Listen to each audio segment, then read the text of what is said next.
Welcome to the Inside Sales Enablement Podcast. Where has the profession been? Where is it now? And where is it heading? What does it mean to you, your company, other functions, the market? Find out here. Join the founding father of the sales enablement profession, Scott Santucci, and trailblazer Brian Lambert as they take you behind the scenes of the birth of an industry. The Inside Sales Enablement Podcast starts now. I'm Scott Santucci. I'm Brian Lambert, and we are the Sales Enablement Insiders. Our podcast is for sales enablement leaders looking to elevate their function, expand their sphere of influence, and increase the span of control within their companies. Together, Brian and I have worked on over 100 different kinds of sales enablement initiatives as analysts, consultants, or practitioners. We've learned the hard way what works, and maybe what's more importantly, what doesn't. And our focus is on you, the sales enablement leader and orchestrator. As you know, you've got to be mission and goal focused to drive results by design and not effort, unlocking energy and creating momentum and catalyzing change through collaboration. Those are just some of the attributes of being a great orchestrator.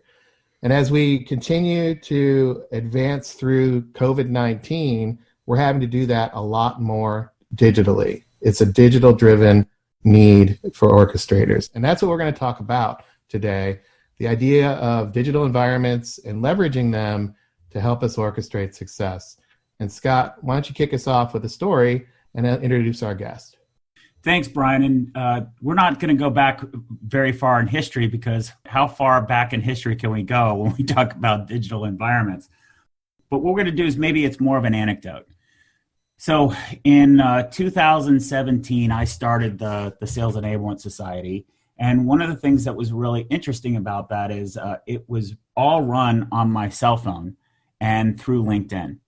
So the ways of engaging, what I learned about how people engage, what the techniques are, et cetera. If you just sort of look at LinkedIn as a big collection, sort of like a conference, or you go to a basketball game and you want to talk to people in the stands. If you look at it that way, then use the rules of how you engage others. And that's really what we want to talk about here. Is we have a great opportunity for an awesome topic that requires a good, healthy exchange and conversation. But I think one of the things is, when we think about digital, why are we treating it as a separate medium? Why don't we look at it as just yet another way that we can have conversations with people? So that's our centering story. So what? So what? So what does that have to do with sales enablement? What it has to do with being an orchestrator, sales enablement, and thriving in this in this rapidly changing world is to find the sources of insight. The idea of taking quote unquote best practices and rolling out inside your company is almost silly right now. And this is why conversations are more important. And I think one of the things that's really fascinating is when you look at somebody posting something, or even somebody who's done a presentation or a keynote presentation or like a webinar, there's always stuff to learn after the fact. And that's really what we want to do here. Is we've got Greg Smith joining us, and actually what we've got is we're really picking up a conversation on LinkedIn. Brian, why don't you frame that out a little bit, and then I'll introduce Greg more specifically. Yeah, that's great. So you guys were having a conversation, and Greg started it, and the title of his post was something like, "Bashing SDRs is cheapening LinkedIn and your own brand." And then he goes through and says, here's what I'm seeing, and basically wraps up the post with, hey, hashtag COVID coaching. We're all new at one point. Let's have some empathy for those starting out during tough times. And then, my favorite part was the last line he had, which is, SDRs need coaching, not humiliating. And I thought that was great. And this was early on in the back and forth. And Scott chimed in and said, hey, I've tried to do what you suggest. And basically, he gets many scathing, curse word laden diatribes about what a jerk he is. And this is literally, publicly on LinkedIn. And so that now, here we are, I think about 2 weeks later in that, and Greg has about 33,000 views on it and many, many likes and shares. So in that discussion, we said, hey, let's carry this forward over to the podcast. And to your point, Scott, this is a medium in which a conversation is happening. What we want to do is use this as a bit of a case study for how to engage, how to enroll different perspectives, and then also what's the value add here? Because as many would agree, arguing back and forth adds little value. However, when you look at what's happening here on this post, there's something valuable going on, and what is it? So we're going to bring in Greg on this. And Greg, thanks so much for joining us here on the show. And also, thanks for being transparent and just putting that out there. I would love for you to just share your background and then why did you post what you did, and then what was your angle on posting that? Yeah, thanks for the intro, and thanks for having me today. It's good to join with you both. So my current role is to head up digital offerings for a sales performance improvement company, Imparter. We're based here in London with now a virtual presence all around the world, whereas we've had offices in the past. I've spent my whole career I started out as an SDR at IBM, and I think that's kind of where the origin of my feelings came for that particular post. But since then, I've very much been at the intersection of sales training and sales technology. And so for whatever reason, and that's just become, my forte. And I don't know, I think, I've worked from home all year and probably spent more time on LinkedIn because of that. And, a lot of people having a rough time. I just kept seeing people kind of just bashing on young salespeople, sharing screenshots of what they deemed to be a poor prospecting attempt and sharing that around. And I just thought that's really not helping. Like right now, more than ever, I think people just need to kind of put all the ego and pride aside and just kind of help each other and get on with the job, because, we're kind of all in this together. I see our GDP and our recovery as sort of a joint quota for us all to be trying to attain, and I think we'd be better served helping each other. Yeah, that's great, Greg. And let's not forget that there's actually buyers and potential prospects on LinkedIn as well. So when the sales community starts turning on its own and eating their young, so to speak, what does that say for the profession as a whole? Because LinkedIn is a huge platform. I mean, I'm not. Everybody knows that, I believe, right? If you so, this is an interesting. So you didn't come back and call people out with your own screenshots. What was the angle on your post? You're talking a little bit about something a little bit more aspirational, or maybe just your point of view, and you put it out there. Tell us a little about that, and then what happened. Yes, it was. Firstly, disclaimer: I don't purport to be some sort of expert on these things. I just know what isn't working. Do you have to be an expert to post on LinkedIn, though? No, I don't. No, I don't think so. I think it should be for everyone, and I think you can learn something from everyone.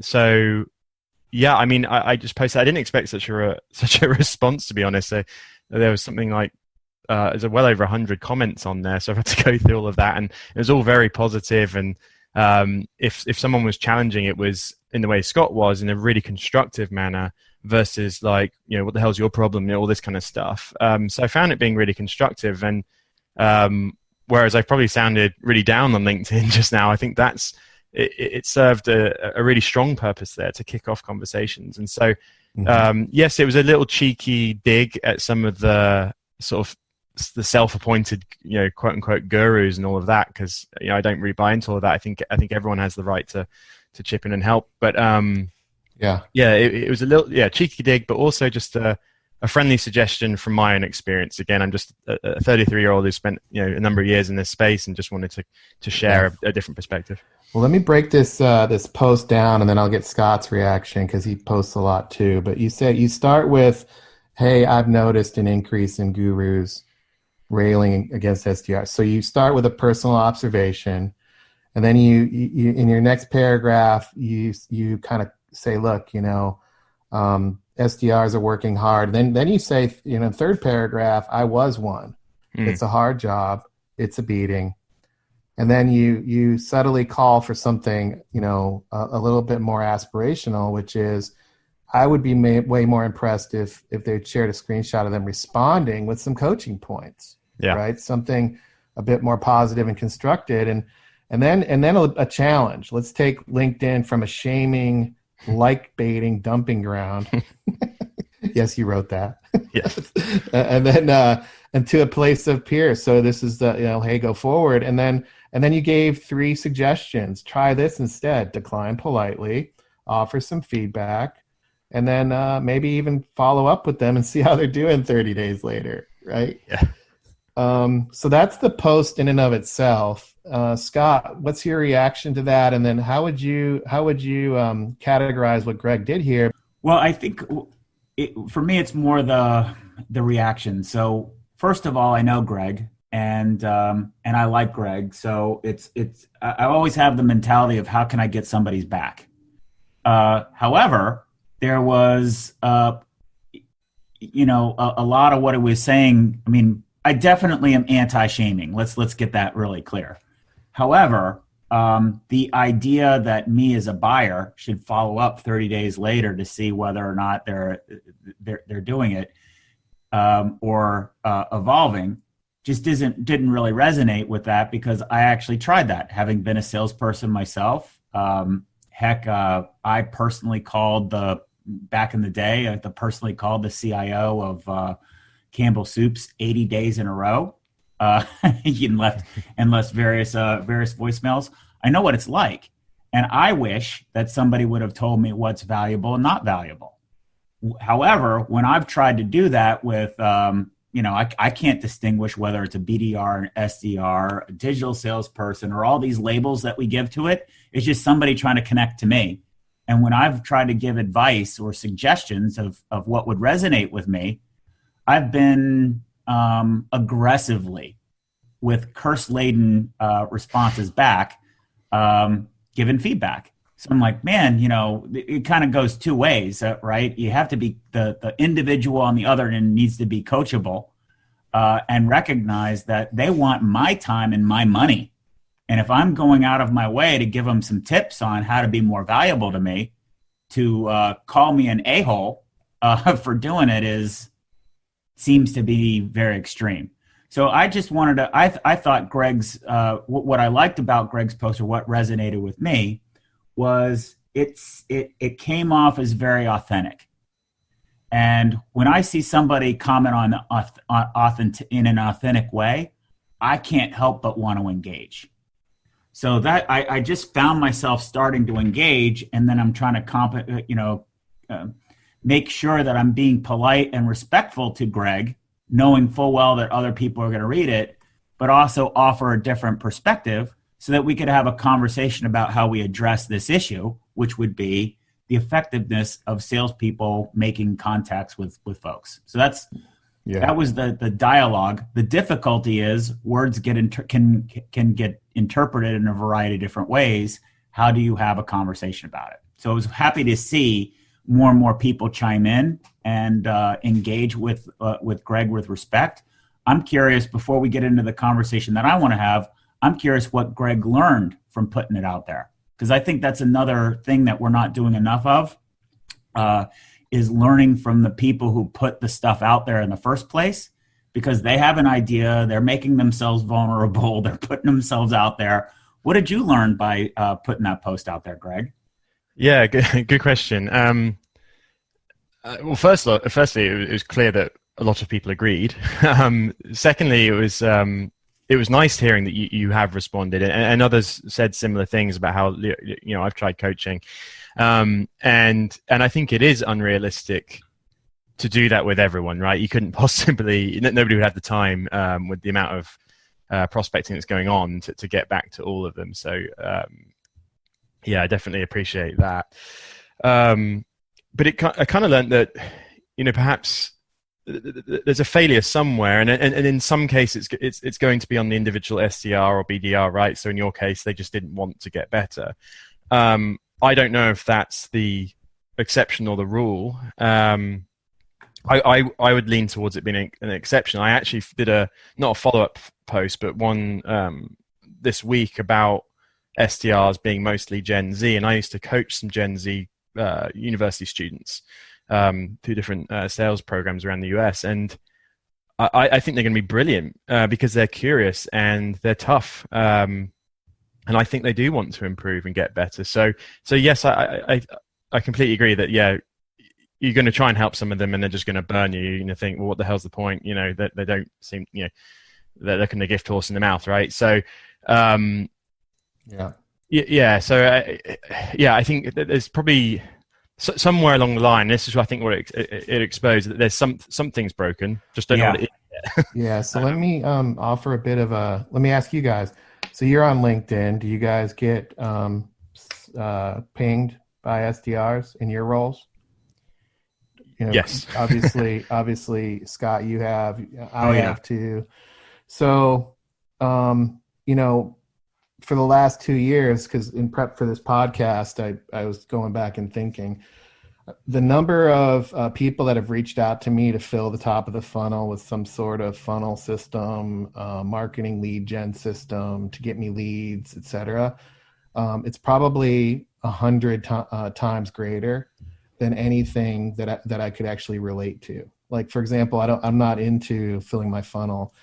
I'm trying to be more sales driven, etc. I've had 0 reach outs around things that I care about, and 100 people reaching out around pretty much the exact same canned message. I mean, it's fascinating to me that 100 people can reach out with the exact same thing, selling the exact same thing. So that's what's happened to me, and I tend to agree with you, Greg. If that's happening, this is there's something going on where that's expected, like that's normal.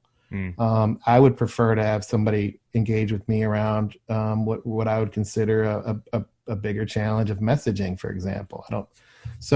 This is what's happened to me. Do you guys have any stories about trends, about how you've been reached out to, and are you seeing the same thing where it's a bit well, I have a different perspective on that, Brian. I don't necessarily think it's an issue of trends. This isn't new. Social media allows us to scale behavior. So putting myself in the BDR shoes. So what I liked about Greg's post is, and here's another key point, I think it's incredibly important to engage. If you're not engaging with people, having conversations, there's no way you're going to learn what's going on. So that's a tip to our audience. Engage with us, get on the podcast, put yourself out there like Greg is doing right now and having a conversation without any script or any forewarning. But what I think is happening is I myself, as a rep, once email came, so I'm much older than you, Greg, but when email came into place, I was like, wow, this is a much more effective way. I can cut and paste a rap and send it off to 30 people for the time it takes me, that'll take me 1 minute. And in this versus case, calling 30 people, it would take me, 10 minutes, each time. In this case, a rap is a scripted email. Right. Not actually a rap. Not Eminem practice. That was before my day. So a story or some hook or something. Right. And I would cut and paste and, blast those away before there was email rules and everything like that. I got into sending faxes because I didn't think people were checking faxes anymore. Anything to get attention. I think what's different today is that we've gone to LinkedIn, and we think LinkedIn is sort of this safe environment to engage. Yet people are using the in credits to bombard people. And I think what's happening is that businesses aren't really thinking through the models of all of the different ways to engage. They're just looking at how they can spray or shoot out as much activity as possible. Yeah. And without quality and just activity, what do? You harass people, and it's almost like you're getting, in the mid 90s to early 2000s, we had to have legislation to prevent, AT&T and the long distance people calling you in the middle of dinner. So it's to me, it's sort of the same thing. It's always been the case. Yeah. So I don't think it's a new trend. I think what it is it's because of the scale of social media, it's just amplified. Yeah, I agree with that totally. And a lot of sales enablement organizations are just so obsessed with the activity metrics. And I was an account rep at, I'll just say a software company, I won't name them, but although you could very easily find out if you went on my profile. But that they were just so obsessed with the metrics. I found myself kind of stressing about that, and it actually sacrificed some more strategic activity. Now, I was an account executive, so it wasn't my job wasn't just prospecting; it was part of it. But I literally found myself kind of rushing other stuff because I knew that my manager would be slavishly looking at the metrics and Tableau or whatever to make sure I'd made my call numbers for that week or whatever. And it's that classic quantity versus quality problem that doesn't seem to go away. Now that is the trend. To piggyback what Greg said, Brian, if we want to talk about a trend, that's a trend that I think we should be talking about, which is somewhere along the line, 20 years ago, businesses, sales leaders weren't as obsessed with call metrics. Mm-hmm.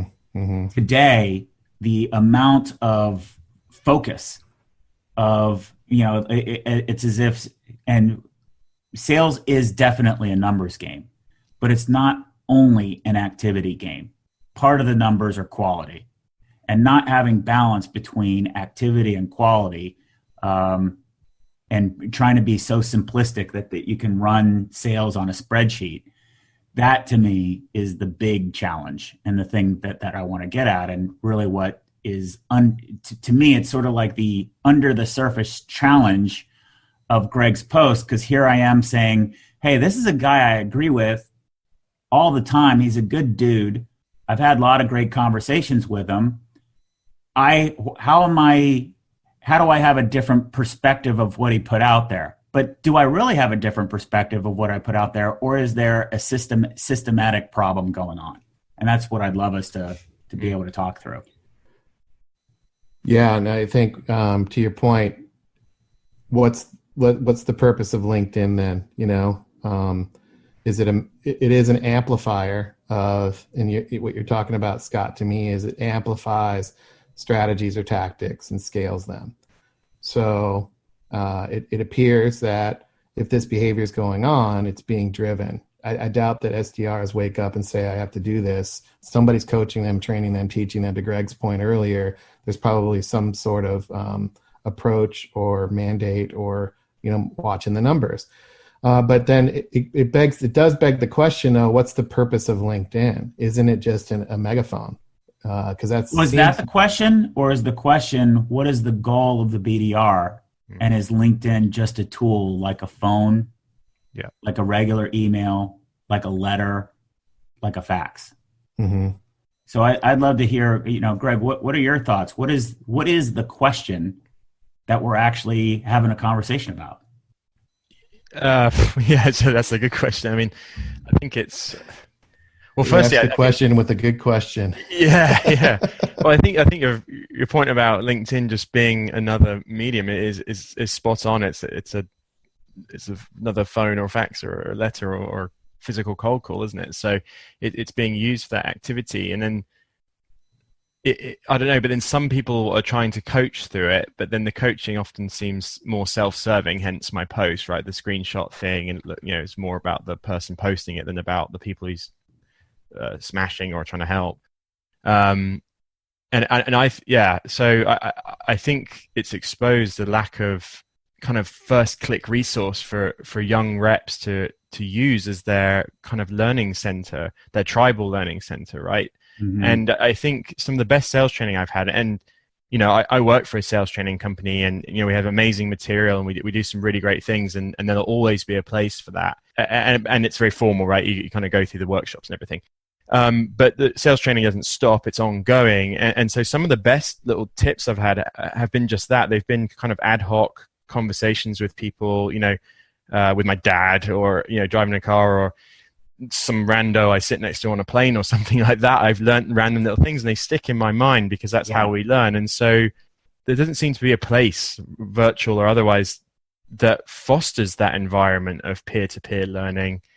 I know we're getting into it with the sort of advent of LXPs, and that's something I'm designing right now with Impata, but we're just not there. And so LinkedIn's sort of all we've got.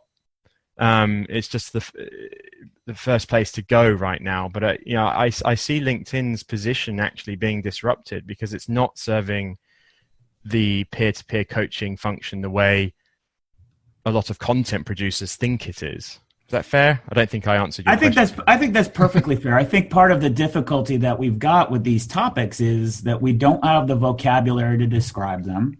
I mean, imagine, Ben Franklin didn't just say, boom, here's electricity, right? I mean, they used to talk about ether and things like that just to try to describe this thing before scientists came around and actually gave it a label that everybody could use.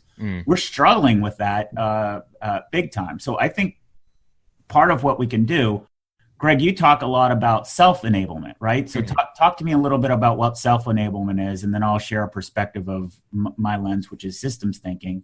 And maybe we can put the two ingredients together and take your chocolate and my peanut butter and come up with a Reese's peanut butter cup. Yeah. So my self-enablement thing, it came out of reading a book actually called New Power, which is about sort of flattening of organizations, and it gives examples of trends and movements and kind of purposeful business and things like that. But it spawned from that especially my generation and below, we're not quite so interested in hierarchy and elites. I don't really care where an answer has come from, as long as it's sort of socially validated and it makes sense for me and it's easy to digest. I mean, if you Googled something like maybe you're in Excel and you don't know how to do a pivot table, so you go and Google, how do I do a pivot table? The first thing that comes up is probably some really grainy recording from some kid in, I don't know, North Dakota, and it's got 1 million likes or views or whatever, and it's really helpful. And it doesn't matter. It's not Bill Gates in a studio telling you how to do it. Do you see what I mean? We sort of don't care as long as we get to the answer. We're more open to trusting people who weren't normally seen as authorities on topics. And so the self-enablement thing was more around like, we're getting only so much from the official sources of training and coaching. I need to get to the next level. I kind of need to take control of that myself. And there are, we're seeing with like the MOOCs, right? All these courses where you can kind of take over your own learning path and go and opt in to take those things yourself, regardless of what your company's doing. And so I think we're going to see more and more of that. And so that's where I came up with this phrase self-enablement. I actually used that very casually on a phone call with Robert Peterson, who's a sales professor. I know you know him, Scott. From Northern Illinois, and he went wild. He's like, oh my God, I love that. He's like, go buy the domain. So I was like, because it was available. And I was like, okay. So I now have a website called selfenablement.com, and it's just for my content. But that's kind of the origin of that. And I think it's going to become more and more of a trend. And what's interesting about that is my lens and my perspective is more sort of the system.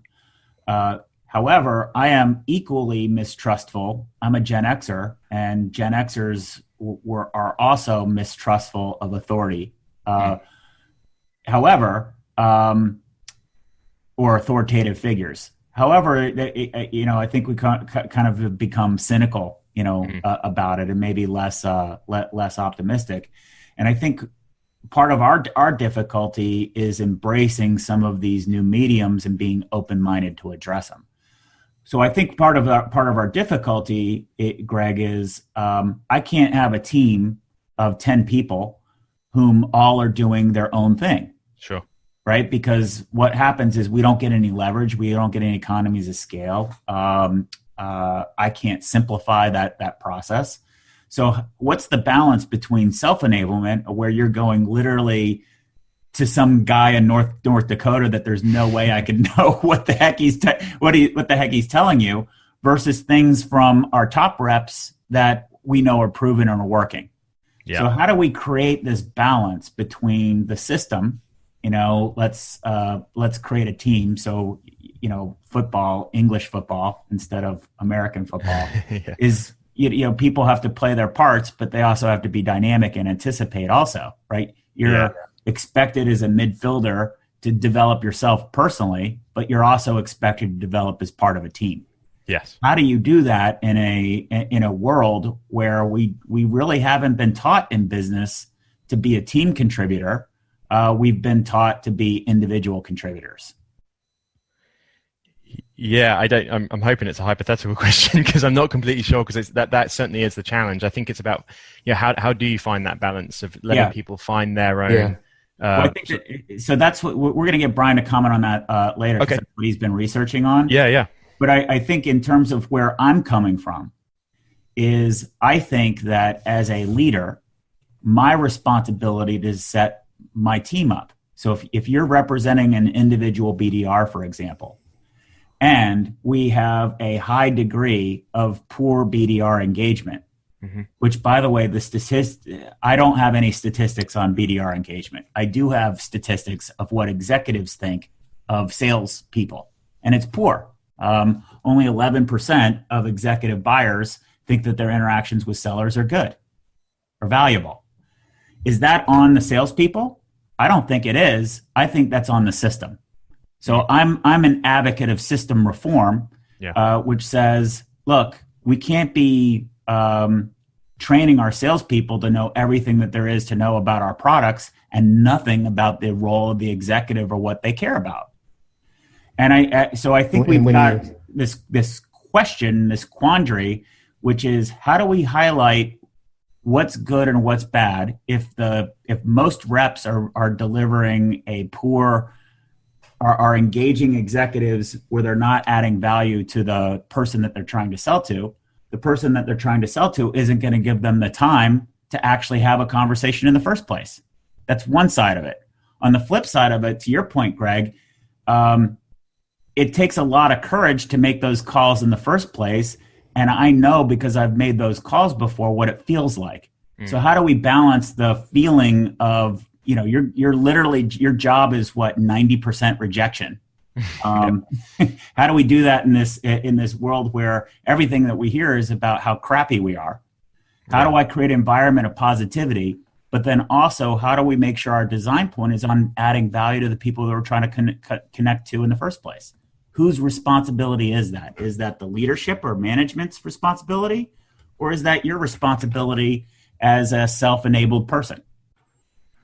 Yeah, another good one. And I think it's both. I think there's an element of responsibility. I think a lot of the issue with like the BDR role is the role itself. Brian and I talked about this the other day about how, at least from my perspective, like when I started with IBM, it was coming out of the '08 recession. I graduated December '08, so I remember reading in Forbes that was the worst time ever to graduate. And I kind of had odd jobs here and there, and then I finally started with IBM. And what they had clearly done, because they hired us to be account reps, but by the time we finished Global Sales School, we were BDRs. So they'd sort of created this role while we were in training. And they'd clearly taken reps that would manage the entire sales cycle. They'd laid them off because they cost a lot. They'd been there for 25, 30 years, and they chopped up the sales funnel and they gave us the top of it only. And we fell under marketing and I think it was just because they needed more leads, right? Had very few tools, very little to no coaching or anything. That role by nature is going to be your 90% rejection. It's going to be miserable because it's a pure numbers game. But I think as I moved, into more senior sales roles, the more of the sales cycle you manage, I think the more inclined you are to get better yourself, because it isn't just a pummeling every day. You see what I mean? So I think we're going to see those different roles start to come back into one. I think it's going to contract. I don't think we're going to see the massive armies of BDRs for much longer. I think we'll start giving them actual quotas. They'll become account reps, so they'll be doing both functions. So that's also easier to coach to. So I think by changing the structure of the different sales roles, it will empower, or it will keep the BDRs themselves more interested and more motivated.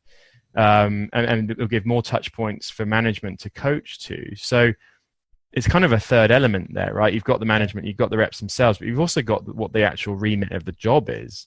I think that needs to have some fresh eyes on it as well. Would you agree? Oh, I totally agree. So let me give you some color. So I've been a management consultant for quite some time, and one of the things that a lot of people don't do a lot of companies don't do, is actually just audit how many sales roles they have. And I've worked and done this analysis, and people will say, "Oh, we don't need to do that. We already know what our roles are, et cetera." I'm telling you, you don't. As a company, you don't. Flat out, I'm telling you. And it's because you haven't done the work. But one company that's people would call a blue chip company, we don't want to expose it because we don't want to shame anybody. That was a pun intended there. Yeah. But we analyzed we took the number of reps that they had. In this case, it was 20,000 directly from their annual report. The first wave of feedback was the sales operation said, that's not the number. Our headcount is different. And so, well, let's reconcile here. You said 20,000 in your earnings calls, right? In your annual report. So we went and correlated that with the HR and finance data. And sure enough, they do have 20,000 reps. And then we did some more analysis and realized that they had 525 different roles. Wow. For sales. Now tell me how anybody is going to get any kind of sense around what's happening. And then when you start looking at all these patterns, what's really happening are a lot of people are saying that the entire sales process isn't working for them. So anybody's really hiring a role. And heck, inside your company, you got folks that are super smart. So you come up with jobs like evangelist and stick it in the business unit. Right. And then they get a quota to help justify the payment of it. But people aren't adding up all the quotas because that's just not happening. So I think what part of the difficulty is that in this view that more is better, we think more roles are better. So we can assign a number to it. So therefore, we chunk out responsibilities so micro that they can't really add value. So to your point, Greg, if you're a BDR and your job is to only throw a lead over to a salesperson, what kind of empathy are you really going to have as part of your job for the customer? Do you really care? Yeah, probably Is your not. job just, a number of, warm leads or marketing qualified leads or sales qualified leads or all these other detailed metrics? So I think your point is really well spot on. I'll add one other point here with my soapbox here is what's been very fascinating is when you do the work and you show, look, you can move some of your customers to a digital support center where people don't need to go and visit them. You can manage the whole sales cycle end to end with this class of people. We're not saying that's for all of your customer types, but this customer type, it can be done. Here's how it can be done. The resistance of sales leadership is massive because they say, no, it can't, even though you can show all the proof there is. So I think part of the difficulty that we run into, Greg, is what's the system view? What's the structure? And then also, what's the role of the individual people? So I think your observation there is spot on. What do you think of that? Are you aware of all the role proliferation? I mean, to a degree, I had no idea a company could have 500 types of roles within sales. I mean, and your point about the evangelist, I see that, and I see growth hacker or revenue strategy, these sort of wishy-washy titles, and they all seem to they all seem to claim the same deals. Like I remember back at forgive the sirens in the background. I'm in the city here, but I remember with IBM, they used to use Siebel back in the day, and you'd have like 10 or so different people claiming quota relief from one deal. Yep. Because their name was in a different part of the sales process. So I was the opportunity identifier. So my name had to be in that field. And then there was the owner, a tech rep, the brand rep, whatever it was. And sometimes someone would have done absolutely nothing. And I knew of people on my team, and I won't name and shame them, but one of them, his dad worked at the same company, and he had his dad just put his name on a deal that he was going to close. And it was like insider trading. I mean, they're just fudging numbers in CRM. It was kind of crazy. Like, all these different people claiming the same deal. Complete mashup. But I had no idea you could have 500 plus sales roles within the same organization. So when you look at this, let me jump in real quick on the just to connect some dots, right? So on one hand, you have the system view, and that's not technology system. It's kind of an ecosystem view that Scott has, which is sales and marketing are the same, two sides of the same coin.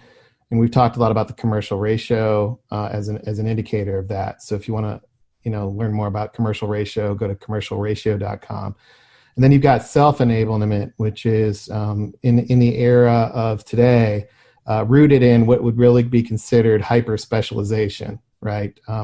Back when I came into the business world, I believe that silos were like sales and marketing and service. Those were how I defined silos. Now you've got marketing is so siloed. There's 15 different types of marketing, 12 different types of customer service, and then IT. I don't even know 50 different. I don't know.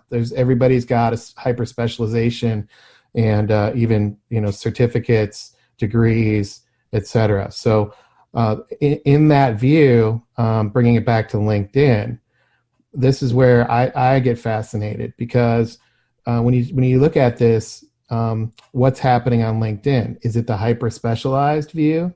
Is it the ecosystem view? And then to Scott's point earlier, where's the conversation? And when you look at LinkedIn as a reflection of what's happening in business, it's simply an amplifier of what's happening in business. A lot of the challenges that are happening on LinkedIn with irrelevant messages, everybody declaring everybody else is a moron, people saying, here's my answer to everything. Those that look for help get pounded on. Those that put out anything that's contrarian to other people get, piled on, even flamed. I wonder if that's happening within business. I wonder if that's what's happening within departments and functions and teams, right? And my guess is that it is, because I've seen it. So I just wanted to tie this conversation. We're having a dialogue about, the role proliferation and how this shows up on LinkedIn. And Scott, one of the things that's really fascinating to me is we started with, the SDR space, and what's the role of an SDR, and how can that be, unwound and really get complicated. And then, what's the role, or what is LinkedIn's, it's a mirror in what's happening. I'd love to hear, what your take is on that. And, I'm just trying to connect some dots here and synthesize what I'm hearing across this conversation. What do you think about that? And are you seeing anything else, maybe a little bit different than what I'm seeing? Well, I think if we were to take a step back, and instead of focusing on LinkedIn or social or new roles or new things, and just take a step back and look at human nature, it's no different. So the things that in a state of change, the tendency of human beings is to go to the herd, right? I mean, we're biologically designed to be parts of tribes, and our brains are not set up to deal with change. And our brains are certainly not set up to deal with rapid change. So just like, hey, hi, I'm Galileo. I'm going to make the observation that the world actually revolves around the sun. Well, guess what? That almost got him killed by the Inquisition, in the 1600s. Now today, everybody sort of accepts it because there's a lot of proof behind it, and a lot of people did the work. I think what's challenging here is the rate of change that's happening. What the buying, selling dynamic looks like is happening so rapidly and businesses are so siloed in how they look at it, and people are specialists in their own fields. We're not taking a step back and saying, hey, what's the overall environmental change that's occurring? So I think if we look at LinkedIn as a microcosm of human nature, we're going to see whatever we want to see. And I think what Greg posted is a observation, in the scientific process. Hey, I have made an observation. And then being another scientist, I'm commenting on that observation and saying I observed something similar, but through a different lens.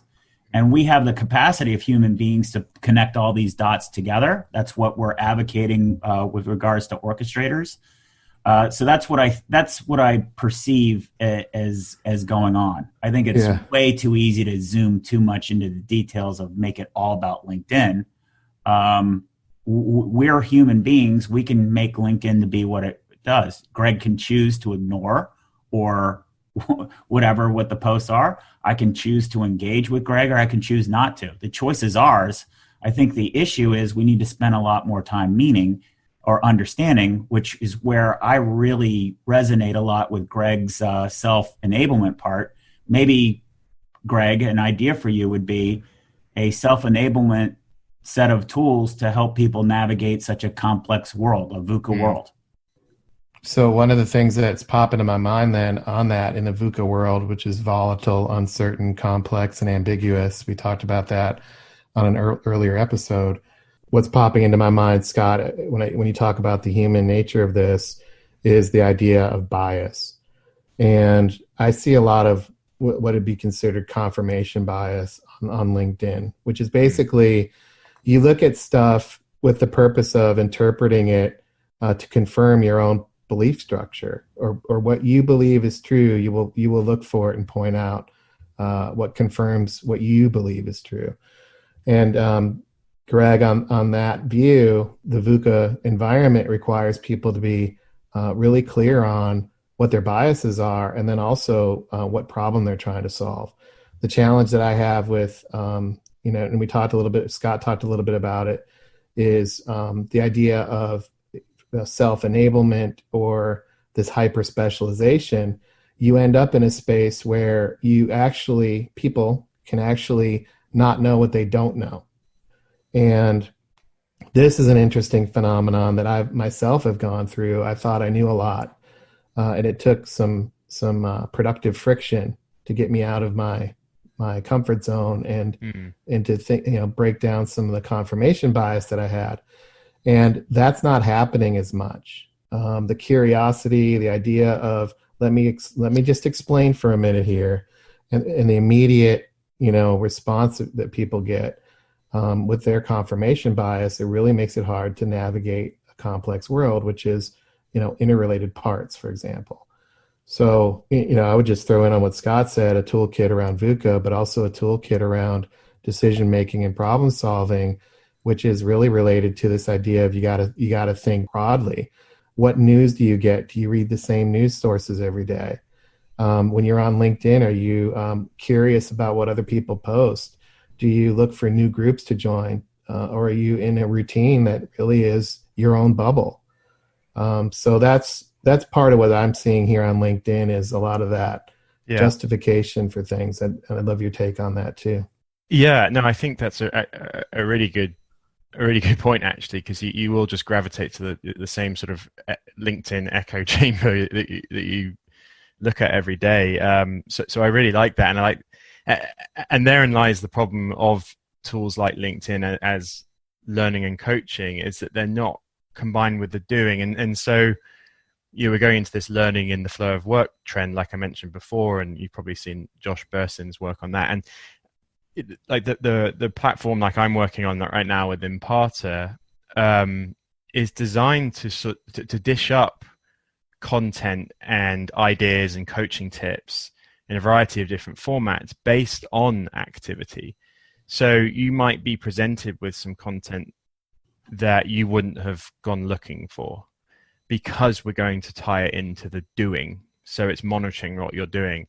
And so that's, and obviously I'm going to have, speaking of biases, I'm going to be very much towards tech as the solution here. But I think once we get an intelligent LXP kind of platform in there that knows what I'm doing, can pick up on my competencies and how good I am at particular areas of sales and suggest and course correct from there, I think that's how you get around the bias of maybe only going to the same sources of information every time. But of course, that requires a library of content that is wide, right, and varied. The training hasn't just come from one source; it's come from peers, It's come from the wider world. It's come from companies like Imparter, and it's come from internal sales enablement organizations. Does that make sense? Yeah, absolutely. And I love what you did there. You published your bias and said, I'm going to come at this from a tech angle. Yeah, and then exactly. Because we're having a conversation, I have no idea what an LXP is. Oh, so a learning experience platform. So the learning in the flow of work is one of these terms that's been getting thrown around a lot. And I love it because, for years I've talked with people within my network about bringing the learning and the doing together, right? We learn as we do. You don't just sort of learn a bunch of things in a classroom and then go do. The results are normally quite weak there. You have to constantly be tweaking. And so LXP is designed to aggregate learning concepts from all different sources and put it into your place of work, i.e. within the flow of work. Scott, what else are you seeing, and what dots are you connecting here on this type of podcast? So number one, I'm going to try to break this down into different categories. Number one, what I learned from this is a lot of how important self-enablement is. And it's not just for BDRs or salespeople, it's for everybody involved in the ecosystem. So what I'd be willing to do, Greg, is I'm such a big advocate of what I learned here today. I'd be happy to devote some time to help build that out. Because I think the world that we're in, because it's changing so much, all of us need tools and new ways of looking at things. So in order for us to unpack a conversation, for example, many of us have been conditioned to think about the analysis. Okay, so what's the point of this? What are my takeaways? Tell me what to do. And it doesn't work that way. In the world that we live in, you have to be able to think for yourself. So I think a lot of those attributes, and a word that you said that really resonated with me a lot is the curiosity part. How do you create curiosity for people who've been bludgeoned into, trying to think about metrics? So that's one area. So since I've actually sort of called you out and offered that, what are your thoughts on sort of maybe expanding the scope of what self-enablement means to say, how do I navigate such a complex world? Yeah, I'm all for it, because I think with a lot of things, and a lot of the way I think, I come up with things like that, and it's all just this jumbled up thought in my head. And these things are much better if you can sort of get an adult in the room and then put some structure behind it and crowdsource as many ideas as possible. Self-enablement is not a business; it's not for any one individual. I think it's a movement and a trend, and even though it's got the word self in it, the idea is it's about the crowd. So yeah, I'm actively seeking further conversations with people around that. Okay, so I'm in. I'm all in to help. So the second thing that I thought was really valuable here, and I wanted to provide structure. Maybe Brian, we can make a little webinar for this for our listeners. So if you're Insider Nation, your responsibility is sales enablement, and we're asking you to be orchestrators. So let me go through. We have a 6-step process of what an orchestrator is, and let's apply it to what we've learned here today. So the first step is to be mission and goal focused. So if you're responsible for getting a better return out of, say, your BDRs, let's go back to what the original topic was. What is the purpose of a BDR? Is it just if we're saying the purpose of our department is just to generate leads, that's not really aspirational. Maybe if we said our mission is to spark ideas inside our customers to think differently, how much more impactful might that be if that's our mission? The second thing then is the second orchestrator role is prioritize the right goals and at the right moments.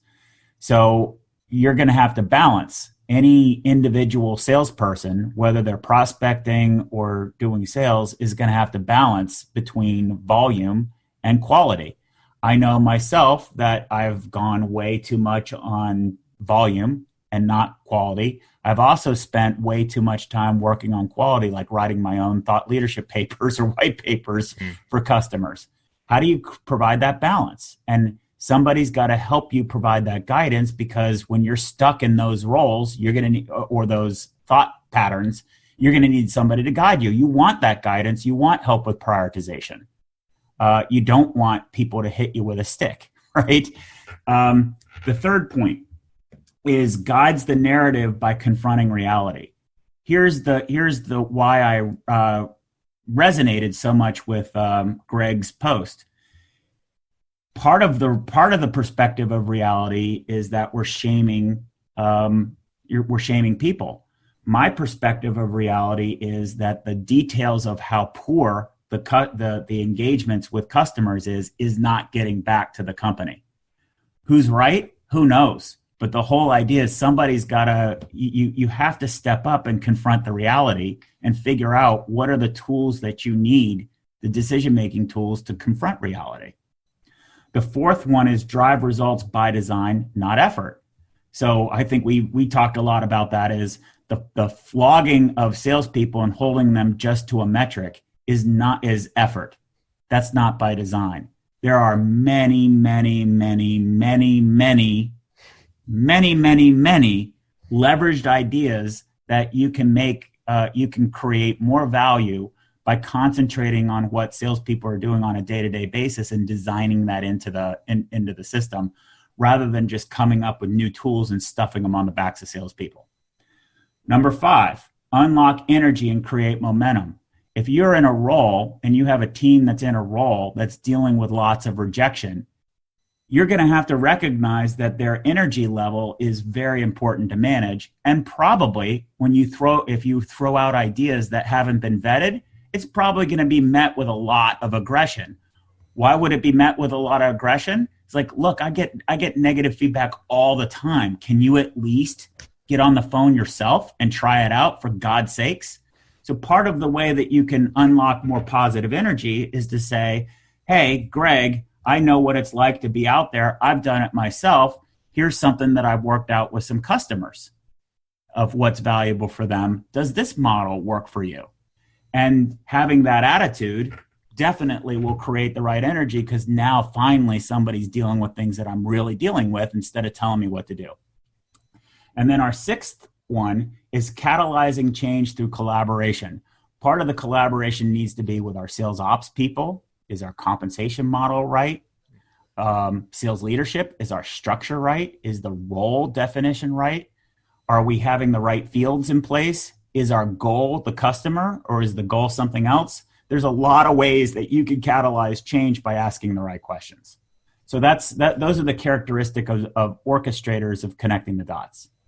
Then the third thing that came up that I loved, I'm going to parrot what Brian said, Greg. I love that you said, hey, I'm leading with a technical bias.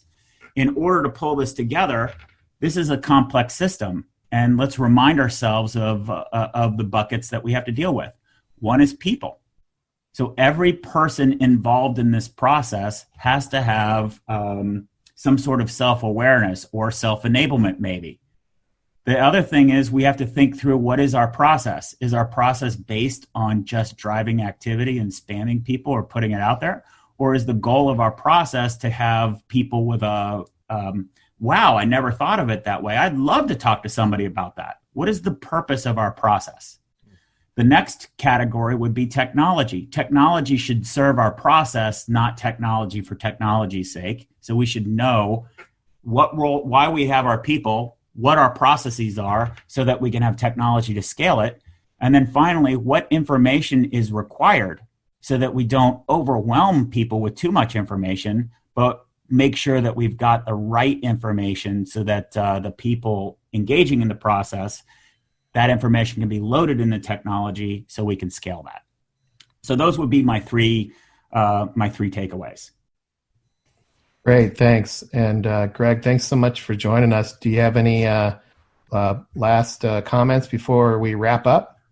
No, I think that was really great, and I liked the 3 points there at the end. I guess from my point of view, it's just to kind of cap off with more positivity. So much of the messaging is everyone just smashing each other over the head, and it's not to help people, it's to make them look and feel better for a moment. And again, I posted something this week about SDRs because most of them right now will be Gen Z by nature. And having worked with them, I think we're in a good spot. I think, in the same way that I graduated into a recession, these guys are graduating into a pandemic, and we'll start to see just how gritty they are. And they'll smash all the stereotypes the same way that my generation has for the most part. And so I think there's reasons to be cheerful, as they say. And so, I just encourage anyone listening to sort of really embrace that group. Don't sell them short with just dumping them in a BDR role for years and years. Give them more responsibility. Greg, I want to piggyback on that point about positivity. What's really challenging is the English language that we inherited from you guys and the Queen. You're welcome. Exactly. It has 2/3 more negative words than positive words. So the palette that we have available with us to communicate in a positive way is already 1/3 limited, which means we got to do a lot of work for it. And the other challenge then is when people lead, everybody knows, hey, to give people feedback, say 10 nice things before you tell them the thing you really want to tell them. Everybody's heard that before.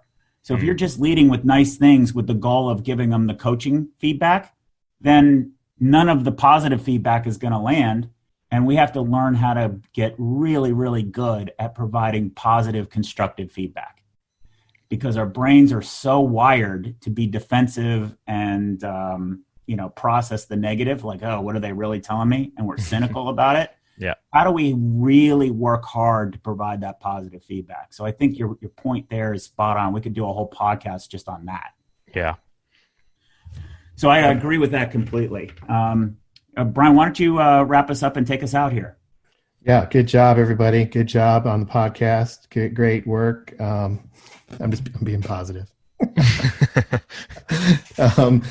And that's that 2/3 comment, Scott. That's amazing, right? 2/3 more negative words. So just remember that, everybody. Also, think through what this means to you. I think this idea of self-enablement, we probably helped you with that today. And Greg, for bringing that up, thanks so much for bringing that up.